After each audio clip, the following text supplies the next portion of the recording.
मनुस्मृती की संविधान हा प्रश्न माझ्या माहितीप्रमाणे डॉक्टर बाबासाहेब आंबेडकरांनी असतानाच संपवलेला होता. पहिले त्यांनी मनुस्मृती जाळून टाकली आणि नंतर संविधान भारतीय जनतेला म्हणजे आपण आपल्यालाच अर्पण केलं.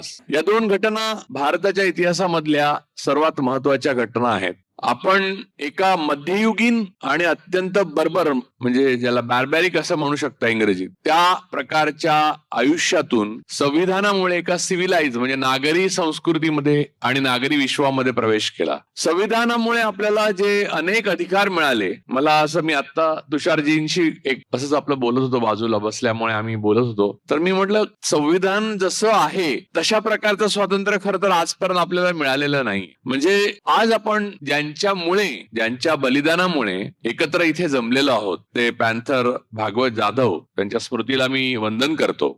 तर त्यांचा मृत्यू आणि तेव्हाची जी घटना आहे सगळी, आणि पोलिसांनी ज्या अमानुष पद्धतीने तेव्हाच्या कार्यकर्त्यांना, नंतर ते दिग्गज म्हणून प्रसिद्ध झाले, जबी पवार सर असतील, नामदेव ढसा सर, यातले बहुतेकांचा इंटरव्ह्यू घेण्याचा मला भाग्य लाभलेलं आहे. सुदैवाने बहुतेकांचे मी घेतलेले आहेत, म्हणजे शाहीर विठ्ठल उमपांचा पण घेतलेला आहे. त्यामुळे मुद्दा असा आहे की या सगळ्यांनी नंतर त्यांचं दिग्गज म्हणून नाव झालं, तरी सुद्धा त्यावेळेला पोलिसांनी निळं होईपर्यंत त्यांना मारलं होतं. ही गोष्टच हे दर्शवते की आपण संविधान पूर्णपणे अंमलात आणायला तेव्हाही यशस्वी ठरलोच नव्हतो. तेव्हा ज्या पायवाटा होत्या त्याचे आता महामार्ग झाले, एवढंच. मनुस्मृती या देशातल्या उच्चवर्णीयांच्या मनातून कधीही पुसली गेली नाही. ताकद आपल्याकडे कमी आहे तोपर्यंत ते चुप्प बसले होते, एवढंच. म्हणजे मला माहिती आहे की पॅन्थरचा मोर्चा असो किंवा शिवसेनेचा मोर्चा असो, पार्ल्यातून जायला लागला किंवा वरळीतून जायला लागला की या मनुवाद्यांनी खिडक्या बंद करून मोरीत लपायचे, ते आता उघडपणे नथुरामजी गोडसे यांच्या पुण्यतिथी जयंत्या करायला मोकळे झालेले आहेत. आणि नथुरामजी गोडसे असंच म्हणतात त्यांना. म्हणजे मी तुम्हाला गंमत सांगतो, म्हणजे ज्या लेवलला हे सगळं आलेलं आहे, ते अचानक 75व्या वर्षी भारतीय स्वातंत्र्याच्या आपण अचानक गुलामीत खितपत पडलो अशातला भाग नाहीये. म्हणजे आपण गुलामीत खितपत पडतोय हे सत्य आहे. म्हणजे आज जे सभापतींनी केलं ते सर्वोच्च न्यायालयाचा अपमान तर केलाच, पण संविधान बाह्य कृती केली. आणि यावर टिप्पणी करायला आता काहीही हरकत नाही, कारण समोरचा माणूस जर बुद्धिबळ खेळून न खेळणार असेल, तुमच्या बरोबर समोर बसून तो सरळ तुम्हाला गुद्दे लगावणार असेल, तर तुम्ही त्याच्याशी बुद्धिबळ कसं खेळू शकता? तुम्ही नाही खेळू शकत त्याच्यावर.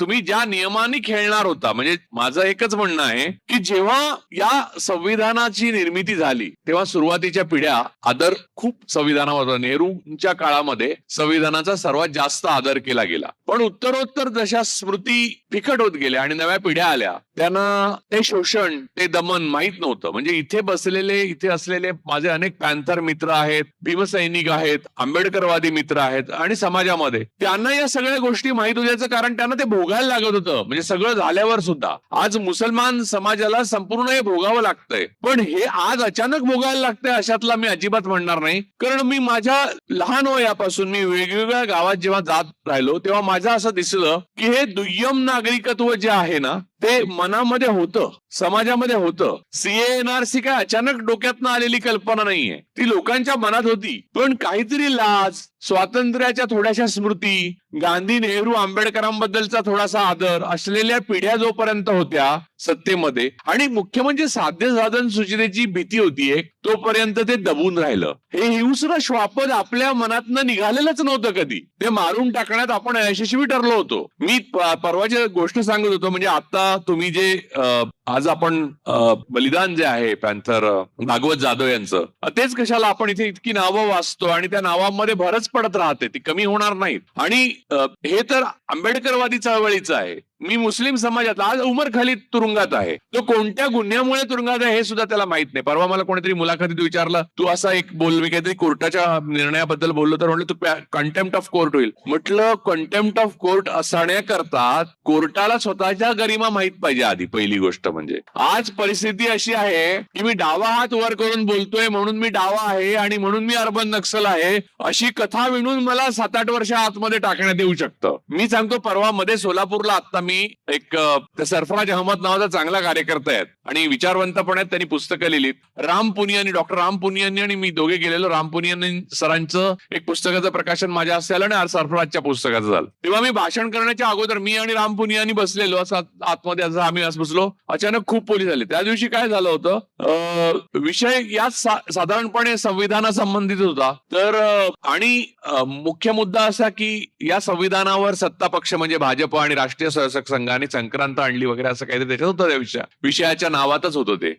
तर सकाळी आदल्या दिवशी अनेक अभाविपची मुलं, तरुण भगव्या टोप्या घालून पोलीस स्टेशनला गेले आणि त्यांनी तक्रार केली आणि सांगितलं आम्ही सभा उधळून लावू. त्यामुळे वातावरण तंग वगैरे होतं. मी गेलो तेव्हा प्रचंड मोठ्या प्रमाणात पोलीस हजर होते आणि त्यांनी अतिशय चांगल्या पद्धतीने काम करून ती सभा अत्यंत चांगल्या आणि शांतपणे पार पडायला मदत केली. परंतु मला सांगण्याचं आहे, तुम्ही त्यांचं त्याच्यासाठी आभार पण मानले त्या भाषणामध्ये. मुद्दा तो नाहीये. मुद्दा मी आणि राम पुनियाजी जी बसलो होतो तिथे विदाऊट युनिफॉर्म जे पोलीस दलातले जे असतात ते आले आमच्याकडे आणि नम्रपणे म्हणाले की हे 2 फॉर्म आहेत, त्याच्यावर फक्त तुम्ही दोघे जण सह्या करा. तर पुनियानी सरांनी माझ्याकडे बघितलं की काय करायचं आपण म्हणून. तर मी म्हटलं थांबा जरा. तर त्याच्यात मी जातीय विद्वेष फैलावणार नाही, मी दंगल भडकवणार नाही, अशा प्रकारची काय काय कलमं लिहिलेली होती आणि त्याच्या खाली आम्ही सह्या करायच्या होत्या. म्हणजे ज्यांनी हे सगळं करून सत्य देऊन बसले त्यांनी ही कलमं लिहून आम्ही ते शांत करायला आलोय, तर त्यांना ते भडकवणार नाही अशी सही घ्यायला निघाले होते,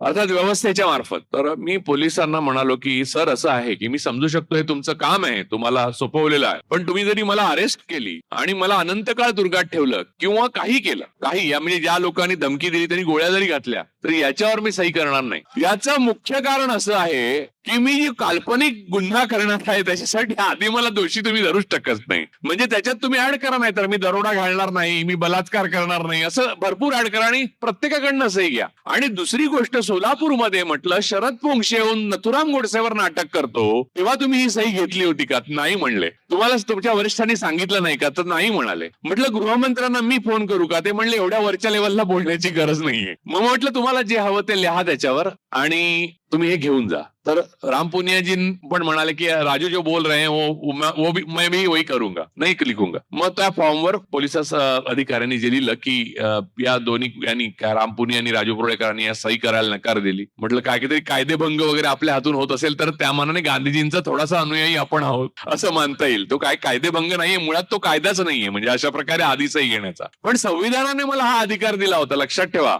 मनुस्मृती असती आणि सेंगोल घेऊन राजा जर असता कोणता तरी, तर राजाचा हुकूम आहे, सही करायला पाहिजे. आणि ब्रह्मवृंदाने ठरवलेल्या या कागदावर जर तुम्ही सही केली नाही तर तुम्ही मृत्यूदंडास पात्र आहात असं मनुस्मृतीने जाहीर केलं असतं तर मला पर्याय पण नव्हता. मला माझं प्रोटेक्शन काहीच नव्हतं.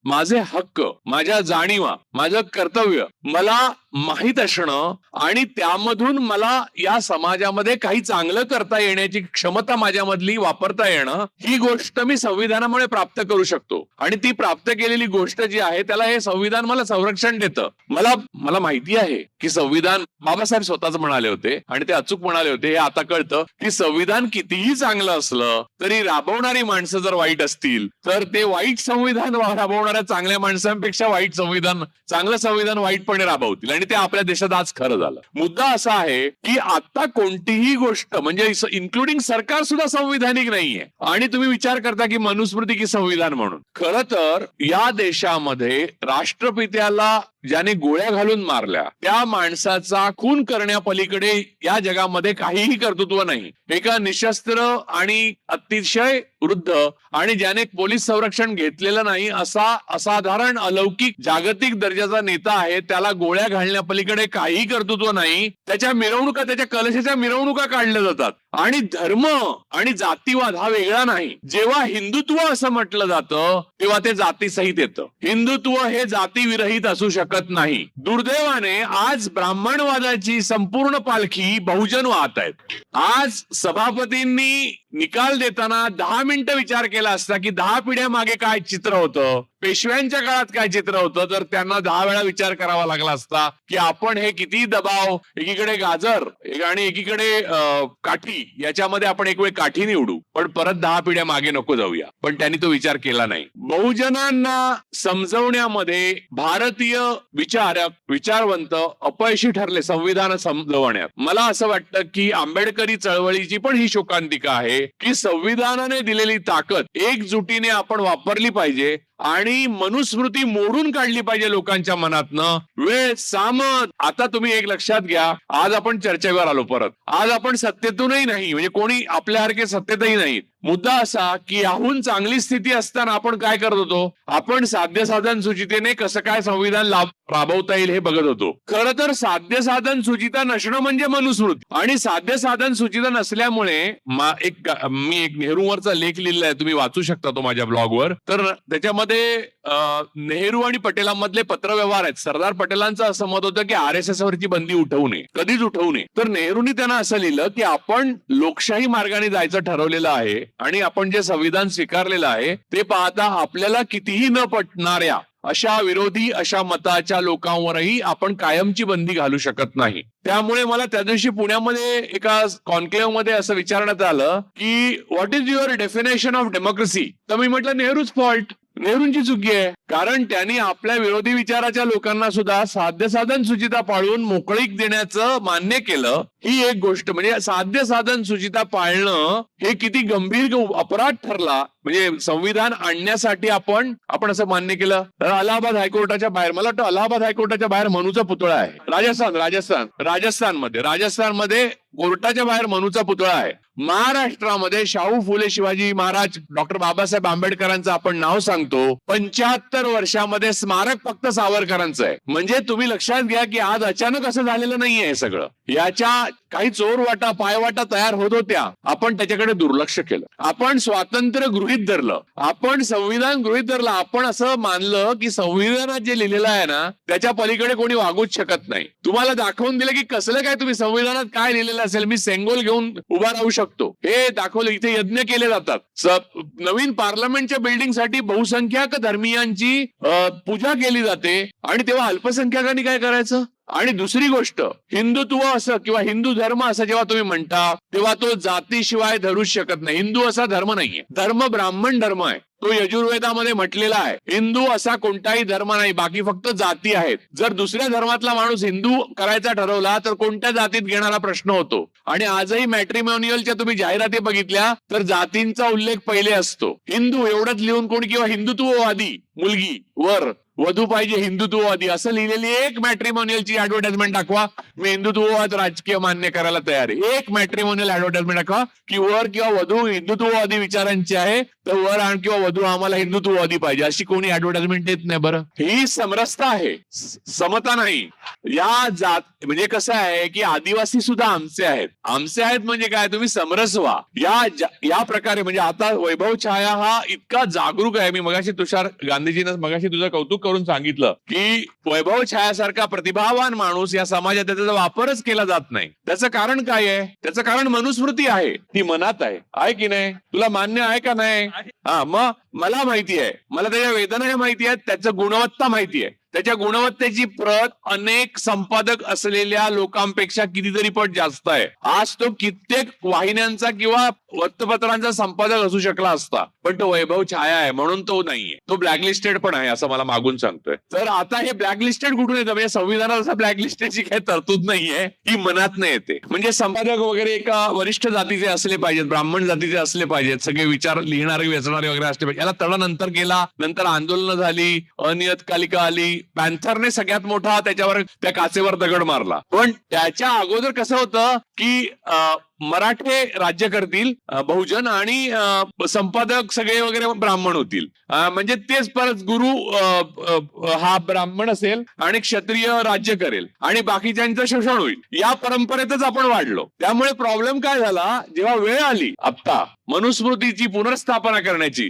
तेव्हा बहुजनांमधले ओबीसी आणि मराठे सुद्धा ब्राह्मणवादाच्या पालखीचे बोवी झालेत. त्यांना तो हिंदुत्ववाद वाटतो. त्यांना माहित नाहीये एकदा तो मनुस्मृती स्थापन झाली की कान नसलेला चहाचा कप आणि अल्युमिनियमची थाळी आणि गावकुसा बाहेर हीच त्यांची जागा आहे. त्यांनाही यातनं वाचता येणार नाही. ही आग लागलेली आहे ना मनुस्मृतीची कीड, ती अशी नाही जाणार, ती सगळ्यांमधनं जाणार आहे. शोषकाला नेहमी आपली ताकद वाढवण्याकरता शोषित जो आहे त्याला पहिले बरोबर घ्यावं लागतं, त्याला भूल द्यावी लागते. यांनी सांगितलं ना ऍडव्हर्टाइजमेंट येतात, तशा ऍडव्हर्टाइजमेंट द्याव्या लागतात. आणि मग तो शोषित हुरळून गेला की आपण जवळपास झालोच आहोत. आता आपण नारायण नागबळी पण करू शकतो, आपण सत्यनारायणच्या पूजा पण करू शकतो. अरे आम्ही मगाशी बोलत होतो की 26 जानेवारीला सत्यनारायणच्या पूजा सुरू केल्या होत्या आपण. त्यामुळे आजही आपण कोणत्या काळात मनुस्मृती बरोबर नव्हतो हे मला तेवढं सांगा. आणि कोणतं संविधान आणि कोणती मनुस्मृती आहेत याचा भेद करण्याची क्षमता माणसांमध्ये आपण उभीच केली नाही. मला वाटतं की सावरकरांचं स्मारक आहे तिथे दादरमध्ये, महाराष्ट्राला मुंबई मिळाल्यावर पहिले डॉक्टर बाबासाहेबांचं स्मारक व्हायला पाहिजे, निदान राजर्षी शाहू महाराजांचं व्हायला पाहिजे,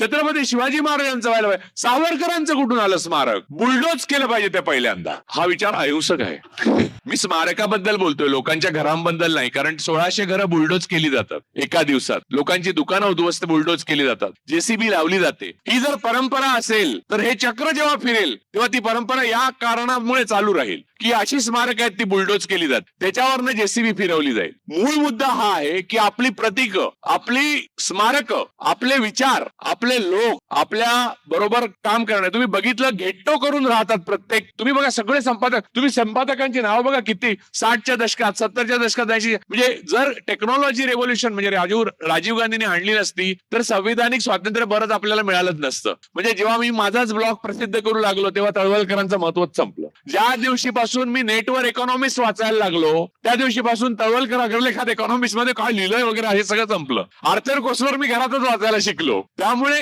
या गोष्टी ज्या आहेत अद्भुत अशा आहेत त्या हेच तर होतं मनुस्मृतीच्या काळात की ब्राह्मणांनाच वेद माहिती होते आणि धर्मग्रंथांबद्दल बहुजनांना पराकोटीचा आदर का? कारण त्यांना वाचायचा अधिकारच नव्हता. त्यामुळे आतमध्ये काय लिहिलं हे माहित नसल्यामुळे आदर. बरं गंमत अशी की संविधान हे सुद्धा एक धर्मग्रंथ बनवला, ते आतमध्ये काय लिहिलं ते वाचलं नाही नंतर. त्यामुळे आपली जी परंपरागत सवय आहे मूळ न वाचता त्याच्यावर विश्वास ठेवणं आणि हे काहीतरी पुण्यप्रत पुस्तक आहे. म्हणजे जर काय संविधानासंबंधी पूजा वगैरे निर्माण केल्या असत्या ब्राह्मणांनी तर आतापर्यंत सुरू पण झाल्या असत्या. तुमच्या कुंडलीमध्ये असंविधान योग दिसतोय त्यामुळे जेलमध्ये जाल, तर ही शांती केली तर तुम्हाला पुन्हा संविधान योग प्राप्त होऊन तुम्ही त्यातून मुक्त व्हाल. अशी एक काहीतरी पुंगी सोडली तर मला खात्री आहे की कुठच्या तरी नदीच्या काठावर तुफान फायदा होऊ लागेल नवीन कुठची तरी पूजा निघून. आणि हुशार असल्यामुळे मी हे उत्तम प्रकारे करू शकतो. मी त्या विचारांचा नाही हे तुम्ही चांगलं म्हणजे माझं अभिनंदन करा जाताना. या प्रकारे आपल्यामधला जो मनुस्मृतीचा दंश आहे तो आपण चेचून काढू शकलेलो नाही. मी तुम्हाला सांगतो, तुम्ही एक ब्राह्मण म्हणून सांगतो तुम्हाला. ब्राह्मण जेव्हा आंबेडकरवादी, पॅन्थर्स आणि दलित किंवा बहुजनांच्या सभेत येऊन काय बोलतो यावर त्या ब्राह्मणावर विश्वास ठेवू नका. तो 1000 ब्राह्मणांच्या समोर काय बोलतो यावर विश्वास ठेवा. ब्राह्मणांची सत्ता नसते तेव्हा ब्राह्मण वागतो तो खरा ब्राह्मण नव्हे. ब्राह्मणांची सत्ता असते तेव्हा वागतो तो खरा ब्राह्मण. तो आज तुम्हाला दिसतोय. ब्राह्मणवादाचा उगम आणि संपूर्ण जीवन या मनुस्मृतीमध्ये आहे. RSS, BJP आणि आत्ताच्या सत्तेचा संपूर्ण पोपट जो आहे राक्षसाचा तो मनुस्मृतीमध्ये आहे आणि ब्राह्मणवादामध्ये आहे. शंकराचार्य चिडलेले आहेत आता राम मंदिरावर. त्याची कारण तुम्ही नीट समजून घेतली पाहिजेत. गंमत आहे ती आपापसातली लढाई आहे म्हणून मला त्याच्यात पडायचं नाही आणि मला त्याच्यात खोलून सांगायचं नाही. कारण भस्मासुराने स्वतःच्या डोक्यावर हात ठेवू दे या मताचा मी आहे. पण शंकराचार्यांची चीड कुठच्या वेगळ्या गोष्टीतनं आली हे लक्षात घ्या तुम्ही. त्यांची चीड ही राम आणि लक्ष्मण आणि सीता आणि कशाबद्दलही नाहीये. त्यांची चीड आपल्या शोषणाच्या अबाधित अधिकारावर आक्रमण करणारी कोणतीही व्यक्ती, संस्था किंवा पुस्तक याच्या विरोधात आहे. आणि हाच स्वभाव ब्राह्मणवादाचा आहे. त्यामुळे मी इथे बोलतोय ते मी आटपतो घेतो कारण तुषारजींना बोलायचंय, अध्यक्ष बोलायचे आणि मी गेलो तर तुम्ही म्हणणार की हा आपलं बोलून पटकन निघून गेला. पण माफ करा मला, आज या संविधानानेच माझ्यावर वेळ आणलेली आहे की जावं लागतंय. तर मूळ मुद्दा लक्षात घ्या की ब्राह्मण जेव्हा सत्ता नसते, ब्राह्मणवादाची सत्ता नसते, पेशवे सत्तेत नसतं. मी सांगतो की महात्मा ज्योतिराव फुले, डॉक्टर बाबासाहेब आंबेडकर, राजर्षी शाहू महाराज हे सगळे काम चांगलं का करू शकले? कारण सत्ता ब्रिटिशांची होती. हे अमान्य करून चालणार नाही. मी सांगतो ब्रिटिशांची सत्ता असताना फुल्यावर मारेकरी घातले होते, पण ती सत्ता ब्रिटिशांची असल्यामुळे त्यांचे दाभोळकर झाले नाहीत. त्यामुळे हा इंडियन पिनल कोड होता. आणि मूळ मुद्दा असा आहे की कोरोना आला तेव्हा आपल्याला कळलं की रँडचा जो खून झाला होता, ज्याला वध म्हणतात ब्राह्मण, तो खून हा चुकीचा होता. बिचारा रँड काय करत होता, तर त्याने प्लेगची जेव्हा साथ आली तेव्हा उंदरांमुळे प्लेग पसरतो, तर पुण्यातल्या ब्राह्मणांच्या घरामध्ये देवाऱ्यामध्ये गुळखोबरं ठेवलेलं असतं, तिथे गुंदीर फिरतात म्हणून देव घरात शिरले सोजीर, आणि ते तिथे पूर्णपणे डिसइन्फेक्टंट लावत होते. तर हा आमचा धर्म पाठवतो म्हणून त्याला मारण्यात आला, आणि ज्यांनी त्याला मारला त्याला आपण क्रांतिकारक म्हणतो. हे किती भयानक आहे. खरं रँडचा पुण्यात पुतळा उभारला पाहिजे, कारण तेच कायदे शेवटी आपण वापरले आणि कोरोनामध्ये स्वतःचा बचाव करून घेतला. त्यामुळे आपण एक अत्यंत गतानुगतिक मध्ययुगीन संस्कृतीचे पाईक आहोत, आणि आपल्यामध्ये कोणीही ब्राह्मणवादाचं कुंपण आज तगायत ओलांडू शकलेलं नाही, जे डॉक्टर बाबासाहेब आंबेडकर ओलांडू शकले, ज्योतिराव फुले ओलांडू शकले, छत्रपती शिवाजी महाराज ओलांडू शकले. पण गागा भट्टाने महाराजांचा राज्याभिषेक केल्यावर सांगितलं की तू सर्वांचा राजा आहेस पण आमचा नाहीस, म्हणजे ब्राह्मणांचा नाही. तेच वेदोक्त पुराणोक्त प्रकरणात शाहू महाराजांना पुराणोक्त राजाराम शास्त्री भागवतांनी शोधून काढलं ते की तू, आणि त्याच्यावर टिळकाने लिहिलेलं आहे तुम्ही शूद्र आहात म्हणून. त्यामुळे आज जे मराठे समजतात की आता उपमुख्यमंत्रीपद नंतर मुख्यमंत्रीपद आणि त्याच्यानंतर पंतप्रधान पद, त्यांना लक्षात घेतलं पाहिजे की थिओक्रसीच्या जोरावर जे शासन संस्था उभी राहते त्याच्यामध्ये तुम्हाला गावकुसा बाहेर जाण्याची पुढची पायरी आहे. उपमुख्यमंत्रीपद तर दूरच, तुमचा कामापुरता मामा आहे, इथे कामापुरता काका होता. तर मूळ मुद्दा असा आहे की मनुस्मृती ही मनातनं मारली पाहिजे, आणि ती पहिले आपल्या मारली पाहिजे. आणि ब्राह्मणावर जोपर्यंत ते ब्राह्मण बहुमतात असताना सुद्धा त्यांच्या विरुद्ध बोलत नाहीत तोपर्यंत विश्वास ठेवू नका. मला अनेक जण सांगतात ज्योतिराव फुल्यांबरोबर ब्राह्मण होते, मग डॉक्टर बाबासाहेब आंबेडकरांबरोबर ब्राह्मण होते, मग इथे ब्राह्मण होते, आणि मग तुम्ही असं कसं मानता. मी म्हणतो की ते बलवान होते, म्हणजे महाराजांसमोर ब्राह्मणांनी हुशारी केली तर त्यांची मुंडकी छाटली असती, त्यामुळे ते त्यांच्या बरोबर होते. डॉक्टर बाबासाहेब आंबेडकरांचं ज्ञान आणि ब्रिटिशांची सत्ता याचं जे कॉम्बिनेशन होतं त्याच्यामध्ये ब्राह्मणांना काही सांगायला वाव नव्हता. डॉक्टर बाबासाहेब आंबेडकरांनी आणि त्यांच्या पूर्वसुरींनी, म्हणजे ज्योतिराव फुले असो, मी ज्यांची नाव राजर्षी शाहू महाराज असो, सयाजीराव गायकवाड असो, या सगळ्यांनी जी आपल्याला शिकवण दिली आहे ती आपल्या मनामध्ये बाणवा. आणि साध्य साधन सुचिता न पाळणाऱ्या शत्रू बरोबर लढताना साध्य साधन सुचिता कुचकामी असते हेही लक्षात ठेवा. कारण साध्य साधन सुचिता पाळायचीच नाही समोरच्याने ठरवली म्हणजे आज निर्णयच दिला सभापतींनी की नाहीच तुम्ही, हे तुमचे बाळासाहेब वडीलच नाही. अरे पण माझेच वडील आहेत बाळासाहेब. नाही, मी सांगतोय ना, मी सभापती आहे ना, नाही आहेत तुमचे वडील, यांचे आहेत. त्यानंतर तुम्ही करणार काय? म्हणजे जर तुम्ही उंट तिरपा जातो तर माझा उंट 2.5 घरं जातो असं मी सांगितलं, कारण माझ्याकडे सत्ता आहे. चल आजपासून 2.5 घरं, आजपासून उंट 2.5 घरं जाईल, तर मग तुम्ही काय करणार सांगा मला? कोणती साध्य साधन सुचिता? या भ्रमात राहू नका. ब्राह्मणवाद नेहमीच कोणत्याही साध्य साधन सुचिता विना खेळत आलेला आहे, आणि इथे जर फॅसिस्ट आणि ब्राह्मणिझम यांचं कॉम्बिनेशन आहे, दिस इज डेडली कॉम्बिनेशन. जे रोम ऊन आलेलं आहे, रोम आणि राम मधला फरक सांगतो मी 1000दा बोललेलो आहे, तुम्हाला मला कदाचित माहिती असेल किंवा कंटाळेल ते सांगतो आणि मी संपवतो. सर डॉक्टर मुंजे रोमला गेलेले, त्यांना मुसोलिनीनी फॅसिस्टा अकॅडमीमध्ये घेऊन गेले. मुसोलिनीचं ते धन्य बेल्ट घालणं, काळे ब्लॅक शर्ट युनियन, बूट चकचकीत आणि ते कडक सॅल्यूट करत फिरणारी मुलं वगैरे बघून त्यांच्या डोक्यात हे घेतलं की हे आणलं पाहिजे आपल्या लोकांसाठी, तर मग आपलं म्हणजे पुढचं भवितव्य पक्क होईल. आता ब्रिटिशांची लफडं नाही करायचं, ब्रिटिशांना सहकार्य करायचं. तुम्हाला सांगतो की श्यामाप्रसाद मुखर्जींनी 42च्या चलेजाव आंदोलनाचं कसा बंदोबस्त करावा यावर पत्र लिहिलेली आहेत. त्यामुळे आणि त्यांनी जिनांबरोबर करा हे पण केलेलं आहे. बंगालमध्ये गव्हर्नमेंट शेअर केलेलं आहे ज्यात काँग्रेस पडली नव्हती. अशी मी 50 उदाहरणं देईन, ते जाऊ दे. तर मुंजे सगळं रोमहून शिकून आले आणि त्यांनी हेडगेवार आणि मुंजे हे मूळ गुरु म्हणजे हिंदू महासभेचे, आणि मग त्यांनी राष्ट्रीय स्वयंसेवक संघाच्या स्थापनेत हा बेल्ट म्हणजे काफ लेदर असतं त्या बेल्ट मध्ये. बेल्ट हा भारतीय नाहीये, हा रोमचा आहे, रोमचा. बूट ही भारतीय संस्कृती नाहीये.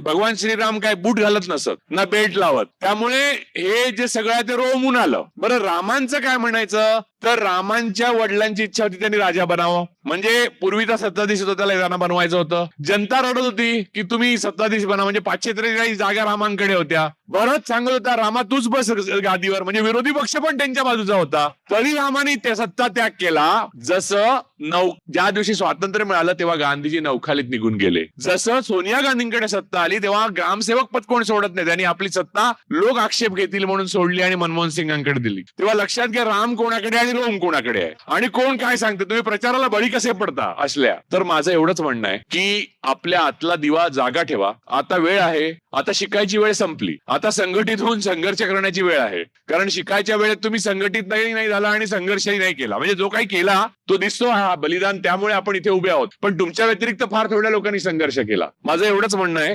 आज भागवत जाधवांच्या स्मृतिदिनानिमित्त आपण इथे सगळे जमलेलो आहोत. मला माहित नाही अजून किती बळी जातील या मनुवाद्यांच्या राज्यामध्ये आणि अजून किती लोकांना शहीद व्हावं लागेल, खूप रक्त जाईल, आपल्याला सगळ्यांना बलिदान करायला लागेल. आपण अहिंसा सोडणार नाही, पण आपण साध्य साधन सुचितेच्या बाबतीत, बुद्धिमत्तेच्या बाबतीत आपलेही उंट अडीच घरं चालवायला कचरणार नाही, एवढी शपथ घ्या. आणि मी आपला निरोप घेतो. धन्यवाद. जय भीम, जय हिंद.